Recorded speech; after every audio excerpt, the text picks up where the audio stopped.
پوری آگے سورۃ یونس ہے۔ سورۃ توبہ جو 11ویں سے 12 میں جو حصہ شروع ہو رہا ہے، اس کے اندر رب کریم نے غزوہ تبوک، غزوہ کا مطلب ہوتا ہے جہاد، جنگ۔ ایک جنگ میں مسلمان آپ صلی اللہ علیہ وسلم صحابہ کے ساتھ گئے تھے۔ بڑی سخت جنگ تھی۔ سخت جنگ سے مراد یہ ہے کہ گرمی تھی، مسلمان بڑی تکلیف میں تھے۔ اس جنگ میں جاتے ہوئے سامان نہیں تھا، اور یہ جنگ جو تھی روم کے خلاف تھی، رومیوں کے خلاف تھی۔ تو سارے صحابہ چلے گئے، منافقین جو ہے وہ پیچھے رہ گئے۔ منافقین پیچھے رہ گئے، بہانے بناتے رہے۔ تو اس میں کہا جا رہا ہے کہ یا رسول اللہ، جب آپ جائیں گے تو یہ منافقین جھوٹ یعنی غفلت کی وجہ سے، سستی اور کاہلی کی وجہ سے آپ نے جنگ میں بلایا بھی تھا، پھر بھی شریک نہ ہوئے، وہ آ کے آپ کے سامنے معذرتیں کریں گے اور جھوٹی قسمیں کھائیں گے، لیکن آپ نے ان کی طرف توجہ نہیں فرمانے۔ یعتذرون الیکم اذا رجعتم الیہم قل لا تعتذروا لن نؤمن لکم قد نبأنا اللہ من اخبارکم۔ کہا جا رہا ہے کہ وہ آپ کے پاس آئیں گے، معذرت کریں گے، آپ کے دینا ہم ہرگز تمہاری بات کا یقین نہیں کرتے، تمہاری حقیقت ہمارے رب نے تمہارے بارے میں ہمیں بتا دی ہے۔ ایک تو ان کا ذکر ہے۔ پھر اس کے بعد کچھ 10 کے قریب وہ لوگ تھے، صحابی تھے، جو غفلت کی وجہ سے پیچھے رہ گئے۔ جب وہ حضور واپس آئے، انہوں نے اپنی غلطیوں کا اعتراف کیا، بہانے نہیں بنائے، جھوٹ نہیں بولا، اور اپنا مال حضور کی بارگاہ میں پیش کر دیا کہ یا رسول اللہ سارا مال لے لیں، اس کی وجہ سے ہم نہیں جا سکے۔ اللہ فرماتا ہے ان کو کیا کر دیا؟ معاف کر دیا۔ تیسرے 3 صحابی تھے، حضرت کعب، حضرت ہلال، حضرت مرارہ، وہ بھی پیچھے رہ گئے، وہ بھی سستی کاہلی کی وجہ سے ان کی معافی کو موقوف کر دیا۔ 50 دن تک ان کے ساتھ بائیکاٹ کیا گیا۔ پورے مدینہ میں ہر ایک نے ان کے ساتھ تعلق کیا کر دیا؟ ختم کر دیا، اور پھر یہ اب روتے رہے، گڑ گڑاتے رہے، یہاں تک کہ 50 دن بعد ان کی معافی کا کیا ہوا؟ اعلان ہوا۔ اس کے بعد یہاں دیہاتیوں کی قسمیں بیان کی جا رہی ہیں، چونکہ عام طور پر جو دیہات ہوتا ہے، صحرائی دیہات ہوتا ہے، وہ شہر سے بھی دور ہوتا ہے، ملنا ملانا بھی کم ہوتا ہے۔ علم کے ذریعے یہ حصول علم کی جگہ بھی وہاں پہ ہوتی ہیں، کم ہوتی ہیں۔ اسی نسبت سے کہا جا رہا ہے کہ کچھ تو ایسے ہیں دیہاتی جو کفر اور نفاق میں بہت سخت ہیں، اور اللہ تعالیٰ اس کے رسول کی بات کو بھی نہ جاننے کے زیادہ حقدار ہے، کیونکہ دور رہتے ہیں۔ کچھ ایسے ہیں کہ جو زکوٰۃ تو دیتے ہیں لیکن زکوٰۃ کو ٹیکس سمجھتے ہیں، یعنی ایمان صحیح نہیں لائے، اور ان میں کچھ ایسے ہیں جو دل سے ایمان لائے ہیں، اور جب اللہ کے راہ میں خرچ کرتے ہیں تو ان کا مقصود یہ ہوتا ہے کہ اللہ بھی خوش ہو جائے، رسول اللہ بھی راضی ہو جائے۔ اللہ فرماتا ہے کہ یہ لوگ ہیں، ہم قریب اللہ ان کو کیا کرے گا؟ جنت میں داخل کرے گا۔ پھر صحابہ کرام ایک مہاجرین تھے جو مکہ سے ہجرت کر کے مدینہ گئے، اور دوسرے انصار تھے جنہوں نے مکی صحابہ کی کیا کی؟ مدد کی۔ تو اللہ تعالیٰ فرما رہا ہے والسابقون الاولون من المہاجرین والانصار، آگے بڑھنے والے وہ صحابی جو مہاجرین ہیں، جو انصار ہیں، اور وہ لوگ جنہوں نے ان کی اتباع کی، ان کی پیروی اچھے طریقے سے کی۔ تو اللہ تعالیٰ فرماتا ہے رضی اللہ عنہ ورضوا عنہ۔ سب سے بڑا مرتبہ جو اللہ تعالیٰ کسی کو دیتا ہے وہ مقام رضا ہے۔ مقام رضا کیا ہے؟ اللہ فرما رہا ہے کہ میں ان سے راضی ہو گیا اور وہ سارے مجھ سے راضی ہو گئے۔ جس سے اللہ راضی ہو جائے، سب سے بڑی نعمت یہ ہے۔ تو اللہ فرماتا ہے جو صحابہ ہیں میں ان سے راضی ہو گیا، اور وہ کیا ہو گئے؟ مجھ سے راضی ہو گئے۔ اعد اللہ لہم جنات تجری تحت الانہار، اللہ تعالیٰ نے ان کے لیے باغات بنائے ہیں، ہمیشہ رہیں گے، اور یہی لوگ کیا ہیں؟ کامیاب ہیں۔ پھر اس کے بعد مسجد زرار کا ذکر ہے۔ زرار کا مطلب نقصان دینے والی مسجد۔ حضور صلی اللہ علیہ وسلم صحابہ کے ساتھ تبوک کے غزوہ کی طرف چلے گئے، تو پیچھے جو منافقین تھے انہوں نے مسجد قباء کے قریب ہی ایک مسجد تعمیر کی، اور اس کے پیچھے ایک ابو عامر نام کا راہب تھا۔ ابو عامر کون ہے؟ حضور کی آمد سے پہلے مدینہ میں ایک شخص علم، فضل، تقوی اور ولایت کے اعتبار سے بڑا مشہور تھا۔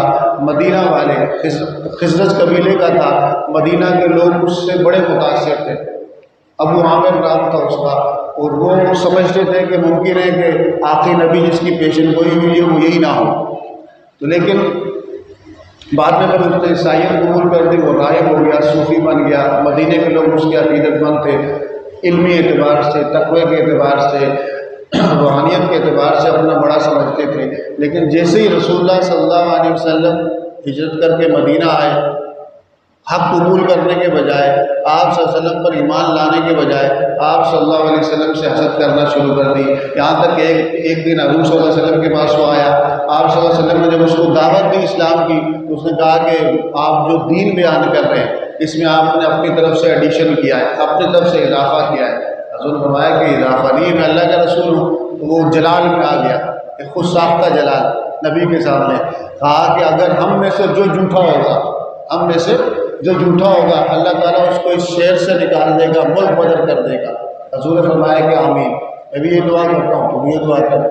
بدر کے بعد احد کا معرکہ ہوا تو مشرکین کو لانے والا یہی تھا، مشرکین کو جتنی بھی جنگیں مسلمانوں کے خلاف ہوئی پیچھے یہی تھا۔ جب ساری جنگیں مسلمان جیت گئے، فتح مکہ ہو گیا، تو اس نے جا کے پھر رومیوں کے ساتھ اٹیچمنٹ کر کے کہا کہ رومی عیسائی بادشاہ کے ساتھ کہ بھئی وہاں میرے بندے، وہاں میں ایک مرکز بنا رہا ہوں، جب ہم حملہ کریں گے مدینہ پر تو وہاں سے ہمیں سپورٹ ہوگی۔ تو یہاں کچھ جو منافقین تھے انہیں کہا کہ ایک مسجد بنا دو، بظاہر تو وہ مسجد ہوگی لیکن اس کا مشن کیا ہوگا؟ اللہ فرماتا ہے والذین اتخذوا مسجدا ضرارا، وہ لوگ جنہوں نے بنائی مسجد، نیت اچھی نہیں تھی، کام اچھا کر رہے تھے بظاہر۔ بعض اوقات کام بندہ اچھا کر رہا ہوتا ہے، نیت اور مقصد برا ہوتا ہے، وہ کام اس کے منہ پہ مار دیا جاتا ہے۔ کہا مسجد کا نام لیا، کہا مسجد، لیکن مسجد کون سی؟ ضرارا، تک نقصان دینے والی۔ کہا وہ مسجد کیوں بنائی تھی؟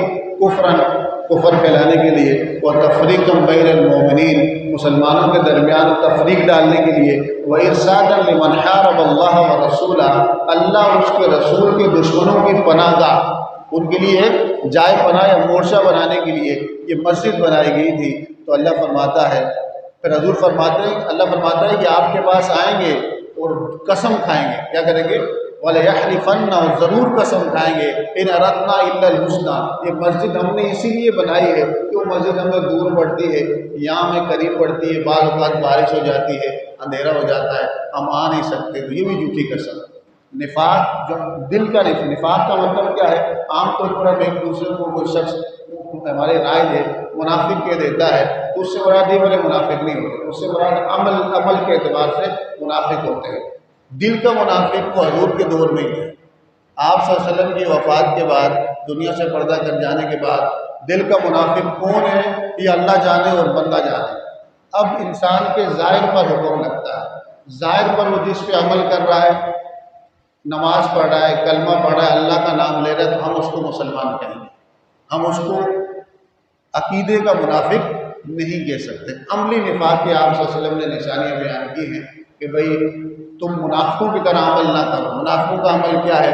فرمایا کہ اذا حدث کذب، بولتا ہے تو جھوٹ بولتا ہے، جب لڑتا ہے تو گالیاں دیتا ہے، اذا وعد اخلف، جب وعدہ کرتا ہے تو وعدہ خلافی کرتا ہے۔ ہاں تم ان چیزوں سے کیا رہو؟ دور رہو۔ تو یہاں بھی یہ کہا جا رہا ہے قسمیں کھاتے تھے، جھوٹی قسمیں کھاتے تھے۔ تو اللہ فرماتا ہے کہ اللہ کہتا ہے میں گواہی دیتا ہوں، قسم یہ میری کھا رہے ہیں لیکن ہیں جھوٹے، لیکن ہیں جھوٹے۔ عبداللہ بن عمر کا واقعہ میں اس دن جو سنایا تھا کہ ان کے غلام، جو غلام ان کا کثرت کے ساتھ عبادت کرتا، آپ اس کو کیا کرتے تھے؟ آزاد کر دیتے۔ تو لوگوں نے کہا کہ حضرت یہ جتنے بھی لوگ آپ کے غلام جو ہے رات کو عبادت کرتے ہیں یہ آپ کو دکھانے کے لیے کرتے ہیں، ان کو پتہ چل گیا ہے کہ عبداللہ بن عمر اپنے اس غلام کو آزاد کر دیتے ہیں جو کیا کرتا ہے؟ زیادہ اللہ کی عبادت کرتا ہے، زیادہ ذکر کرتا ہے۔ تو آپ نے جملہ کہا تھا من خدعنا باللہ خدعنا، جو اللہ کے نام سے ہمیں دھوکہ دیتا ہے، ہم اللہ کے نام پر دھوکہ کھانے کے لیے تیار بیٹھے ہیں۔ کہا میں اللہ کے لیے کر رہا ہوں، اس کے نام پہ کر رہا ہوں، مجھے پتہ ہے مجھے دھوکہ دے رہے ہیں، لیکن کام اچھا کر رہے ہیں، کام اچھا کر رہے ہیں۔ لیکن یہ کام بھی برا تھا، مسجد زرار بنائی جا رہی تھی، حکم ہوا اس مسجد کو گرا دیا جائے، یہاں کچرا پھینک دیا جائے، اور کہا گیا کہ مسجد کی بنیادیں تقوی پر رکھی جاتی ہیں، اللہ کی رضا پر رکھی جاتی ہیں۔ پھر اگلی آیت ہے، اللہ فرماتا ہے ان اللہ اشترى من المؤمنین انفسهم واموالهم بان لهم الجنہ، مومنین سے میں ایک سودا کرتا ہوں، اللہ کا مطلب مومنین سے میں نے خرید لیا ہے۔ کیا خریدا ہے؟ ان کی جان اور ان کے مال۔ ایمان لانے کے بعد دین اگر جان مانگے گا تو ایمان والوں کو دینی پڑے گی، دین اگر مال مانگے گا تو ایمان والوں کو دینی پڑے گی۔ اللہ فرماتا ہے اس کے بدلے میں جان مال دی ہوئی اللہ ہی کی ہے، اللہ نے دیا پھر سودا بھی کر رہا ہے۔ کہا کہ جان مال کا سودا کیا بِأَنَّ لَهُ الْجَنَّةَ، اس کے عوض میں، اس کے بدلے میں انہیں کیا دوں گا؟ جنت دوں گا، اور راہ خدا پہ وہ کیا کریں گے؟ جہاد کریں گے۔ اللہ فرماتا ہے اس وعدے کا ذکر تورات میں بھی ہے، انجیل میں بھی ہے۔ نیو ٹیسٹمنٹ جو بائبل ہے عیسائیوں کی، اس کے میتھیو کے اندر بھی اس وعدے کا ذکر، اس طرح کے احکامات موجود ہیں۔ لوک کے اندر بھی اس طرح کے احکامات موجود ہیں۔ پھر مومنین کی صفات بیان کی جا رہی ہے۔ التائبون، مومن لوگ کون ہیں؟ توبہ کرنے والے۔ الحامدون، حمد کرنے والے۔ السائلون، روزہ رکھنے والے۔ الراکعون، رکوع میں رہنے والے۔ الساجدون، سجدے کرنے والے۔ الامرون بالمعروف ونہون عن المنکر، اچھائی کا حکم دینے والے، برائی سے روکنے والے۔ الحافظون لحدود اللہ، اللہ کے جو احکامات ہیں اس کی حفاظت کرنے والے۔ اللہ فرماتا ہے وبشر المؤمنین، مومن کے لیے بشارت۔ پھر حکم ہو رہا ہے کہ نبی کے لیے یہ مناسب نہیں ہے نہ مومنین کے لیے کہ وہ مشرکین کے لیے کیا کریں؟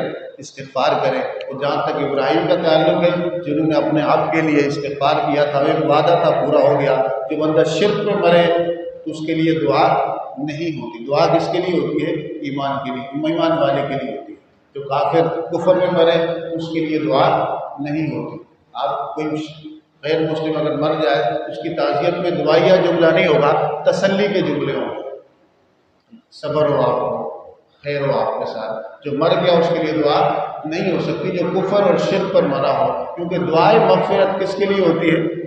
مومن کی، اس کے لیے ہوتی ہے۔ پر کہا جا رہا ہے یا ایھا الذین آمنوا اتقوا اللہ وکونوا مع الصادقین، ایمان والو تقوی اختیار کرو اور سچوں کے ساتھ ہو جاؤ۔ پھر کہا جا رہا ہے کہ ایمان والو فلولا نفر من کل فرقۃ منهم طائفہ لیتفقہوا فی الدین، ہر گروہ میں سے ایک بندہ، ہر جماعت میں سے، ہر قبیلے میں سے کچھ لوگ ایسے ہوں جو دین کے ماہر ہوں۔ کیا ہوں؟ دین کے۔ قرآن مجید کی ایک اصطلاح ہے، کہیں کہتا ہے یعلمون، کہیں کہتا ہے یفقہون، کہیں کہتا ہے یعقلون۔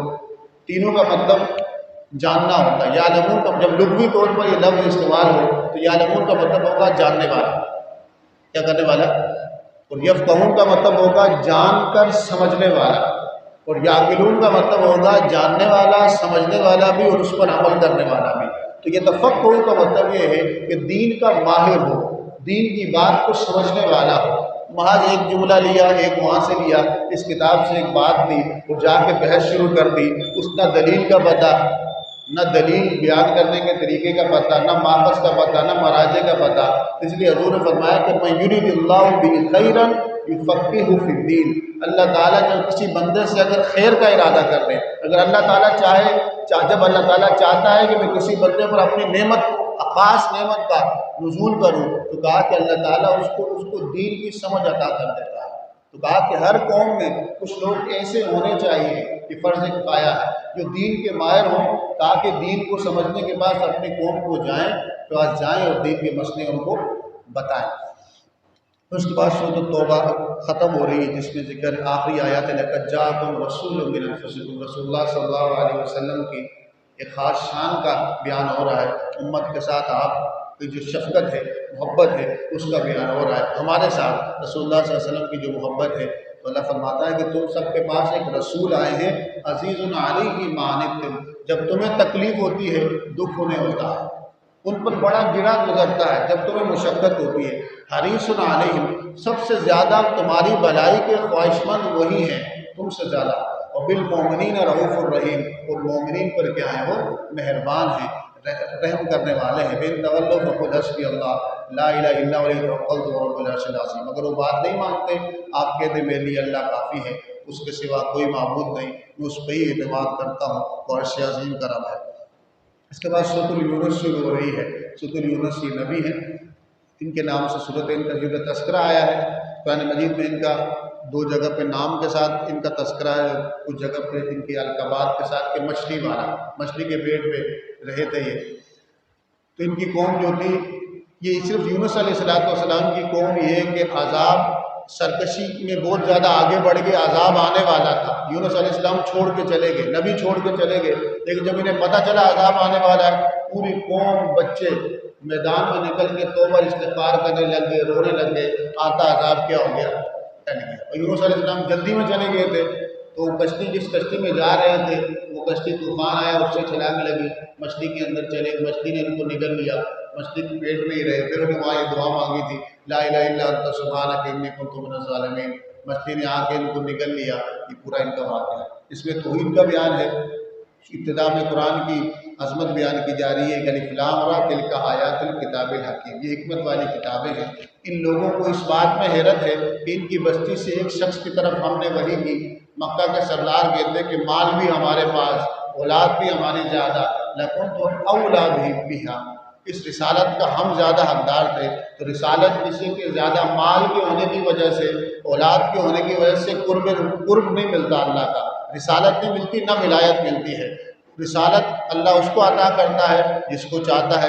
رسول اللہ صلی اللہ علیہ وسلم پر رسالت کا معاملہ تو ختم ہو گیا، اب ولایت کا معاملہ ہے، اللہ کی محبت کا معاملہ ہے۔ وہ بھی جب اللہ تعالیٰ کس کو عطا کرتا ہے؟ جس کے دل میں اخلاص ہوتا ہے، شوق ہوتا ہے، ذوق ہوتا ہے، محبت کا تعلق ہوتا ہے، حق کی تلاش ہوتی ہے، نہ کہ بڑے خاندان والا، بڑے قبیلے والا، اچھے لباس والا، یہ زیادہ سجدے کرنے والا، بلکہ کس والے کو ملتا ہے؟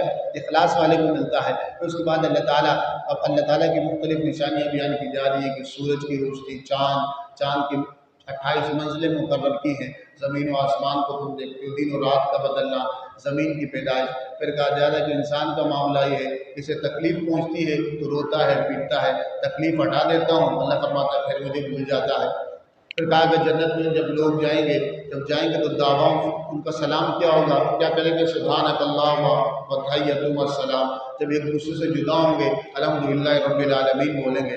پھر اللہ تعالیٰ آگے اپنی مختلف نعمتوں کا جو انسان پر کی ہے، ایک سمندری سفر ہے، کشتی کس طرح تمہارے لیے مشقت کر لی، سمندری سفر تمہارے لیے آسان کر دیا۔ پھر آگے کہا جا رہا ہے کہ اللہ تمہیں اس دار السلام، جنت کی طرف دعوت دیتا ہے۔ کس کی طرف دعوت دیتا ہے؟ جنت اور سلامتی کے گھر کی طرف دعوت دیتا ہے، اور کفر کا کام کرنے والے تمہیں دوزخ کی طرف دعوت دیتے ہیں۔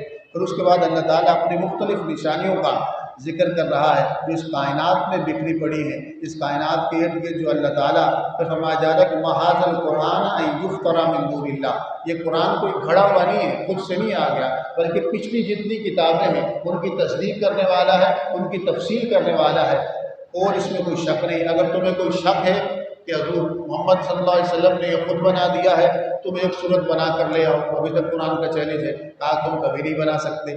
پھر اس کے بعد کہا جا رہا ہے کہ یا ایھا الناس قد جاءتکم موعظۃ من ربکم وشفاء لما فی الصدور وہدی ورحمۃ للمؤمنین، اے لوگوں یہ قرآن تمہارے پاس آیا، یہ نصیحت بھی ہے تمہارے رب کی طرف سے، شفا بھی ہے تمہارے سینوں کی بیماریوں کے لیے، ہدایت بھی ہے، رحمت بھی ہے۔ تو کوئی نعمت ملے تو اس پر خوشی کا اظہار کرنا چاہیے۔ پھر خاص آیت جو پڑھی جاتی ہے الا ان اولیاء اللہ لا خوف علیہم ولا هم یحزنون، وہ بھی اسی سورہ میں ہے۔ اللہ فرماتے ہیں میرے جو دوست ہیں جنہیں نور ولایت عطا کرو انہیں کوئی خوف نہیں، کوئی غم نہیں، ان کی نشانی کیا ہے؟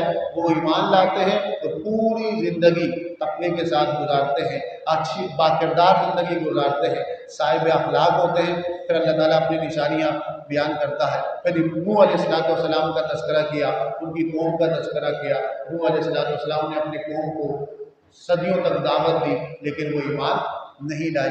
موسیٰ علیہ السلام کی قوم کا ذکر کیا جا رہا ہے۔ اس کے بعد موسیٰ علیہ السلام آئے فرعون کے پاس کہ وہ ان کے بھائی گئے، ان کا انکار کیا گیا، آپ نے معجزات دکھائے، پھر بھی انکار کیا گیا، یہاں تک کہ قوم فرعون کو کیا کر دیا گیا؟ غرق کر دیا گیا۔ پھر اس کے بعد یونس علیہ السلام کی قوم کا ذکر ہو رہا ہے کہ ایک ہی قوم ہے کہ عذاب آنے والا تھا، توبہ کی، بچ گئے، اس کے علاوہ جتنی قومیں تھیں جیسے ہی سرکشی کی عذاب آیا اور بچا پھر نہیں۔ پھر اس کے بعد کہا جا رہا ہے کہ اگر تمہیں کوئی شک ہے میرے دین پر تو سن لو کہ اللہ کے سوا میں کسی کی عبادت نہیں کر سکتا، دن بتوں کو تم پوچھتے ہو ان کی عبادت نہیں ہو سکتی۔ پھر اس کے آخر کے اندر اللہ تعالیٰ آخری رکوع میں اللہ فرماتا ہے اللہ تعالیٰ جب کسی کے ساتھ خیر کا ارادہ کرے تو کوئی اس خیر کو پلٹ نہیں سکتا، جب کسی کو نقصان دینے کا ارادہ کرے کوئی اس نقصان کو دور نہیں کر سکتا۔ پھر کہا جا رہا ہے کہ انسانوں سنو، حق تمہاری رب کی طرف سے آ گیا، جو ہدایت کو قبول کرے گا تو اپنا فائدہ حاصل کرے گا، جو گمراہی کو لے گا تو اپنا ہی نقصان کرے گا۔ کہا جا رہا ہے کہ وَاتَّبِعْ مَا يُوحَىٰ إِلَيْكَ وَاصْبِرْ حَتَّىٰ يَحْكُمَ اللَّهُ، جو وحی کی گئی، جو دین بیان کیا جا رہا ہے اس پر عمل کرو اور اللہ کے فیصلوں پر صبر کرو، اور وہ خیر الحاکمین، اور اللہ بہترین فیصلہ کرنے والا ہے۔ اس کے بعد سورۃ الہود شروع ہو رہی ہے، 12واں سپارہ شروع ہو رہا ہے۔ کل انشاءاللہ اس کی تشریح کی جائے گی. جو کچھ سنا اس پر عمل کر رہے ہیں اس تک پہنچانے کے رب کریم ہم سب کو توفیق نصیب فرمائے. وما علیہ الا البلاغ المبین.